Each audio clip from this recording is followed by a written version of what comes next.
Hello, I am Elias Mercer. In the previous episode of the Resident Evil Chronicle, I examined the events from ancient times to the years before the 18th century. In this episode, we continue the chronicle and move forward from the mid-18th century to the mid-19th century. Mid-18th century, the renowned European merchant Thomas Travis founded a maritime trade consortium, the Travis Trading Company. They expanded major sea routes, dispatched large fleets to trade with nations in the East. Not only did they secure significant foreign capital, they also laid the foundation for what would become the Travis Transportation Division.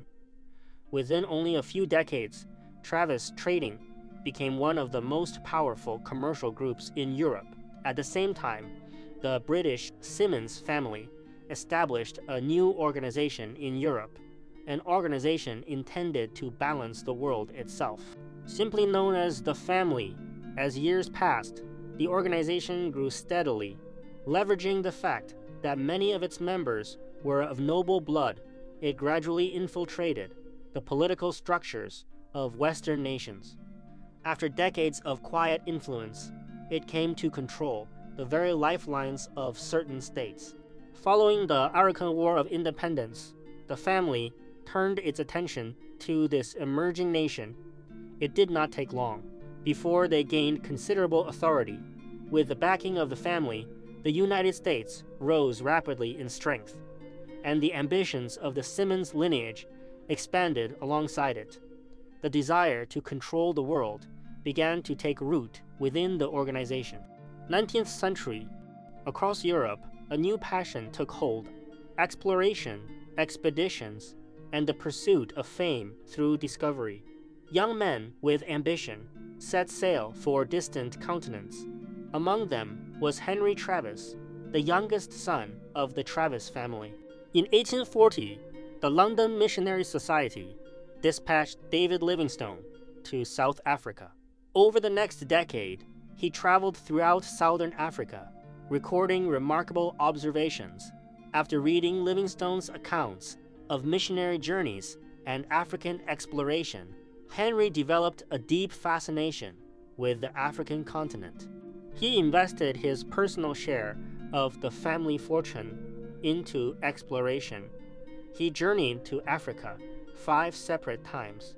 He traversed nearly every region, studying its geography, climate, flora and fauna, mineral resources, population distribution, and local customs.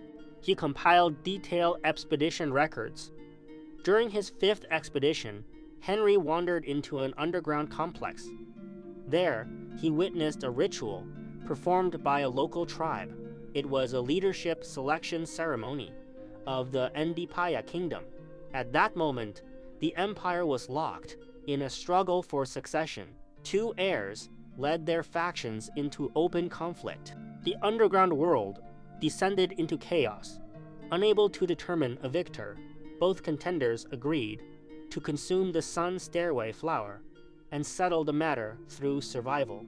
Perhaps the flower's toxicity had intensified, or perhaps their bodies were weaker than their ancestors. After ingesting the flower, both leaders mutated, transforming into towering monstrosities. They fought at the sacred garden of Ndipaya. This may well have been the first recorded bioterror event in history. Henry could not have known that the ritual he documented would become the final royal succession ceremony of Ndipaya. Both heirs succumbed to the poison. The underground domain became contaminated. Horrific creatures appeared. They bore human forms, yet sprouted writhing tendrils. They hunted the inhabitants relentlessly. Bodies were left scattered. Ndipaya's people were forced to abandon their subterranean world. They moved above ground. The Sun Stairway altar was sealed by advanced mechanisms, protected from outsiders. Thus, the Ndipaya Empire fell. Soon after, the age of intensified European colonial expansion began. The Ndipaya tribe was inevitably swept into that tide. After completing his 5th expedition Henry returned to his homeland after 34 years away.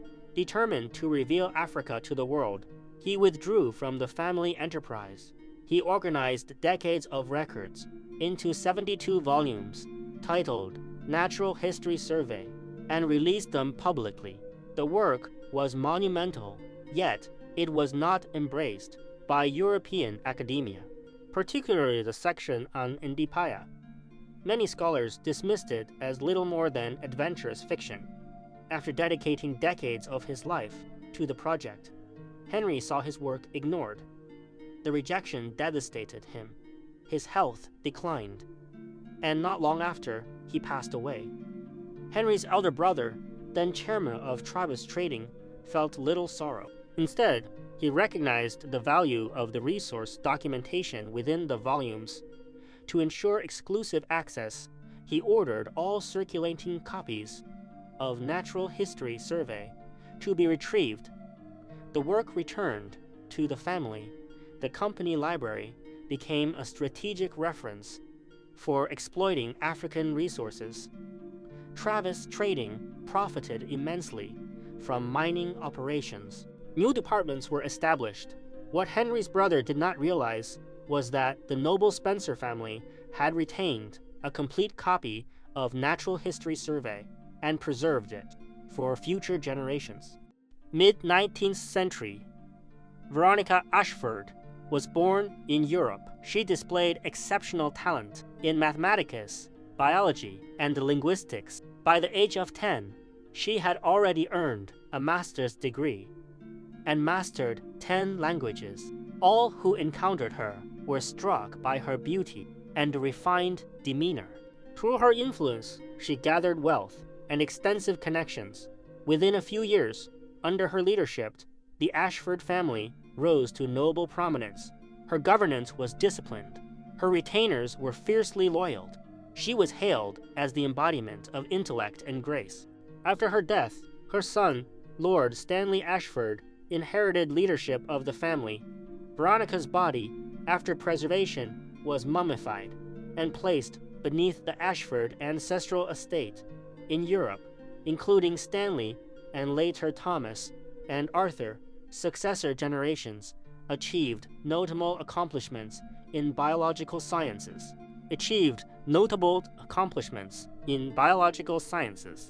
Throughout the 19th century, the Ashford name remained prestigious.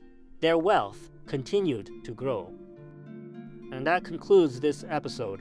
From the mid-18th century to the mid-19th century, we have traced the next chapter of the Resident Evil timeline. All major developments within this period have been presented here. If you found this exploration valuable, your support is sincerely appreciated, and your discussion helps keep this archive evolving. Thank you for watching. I will see you in the next chapter.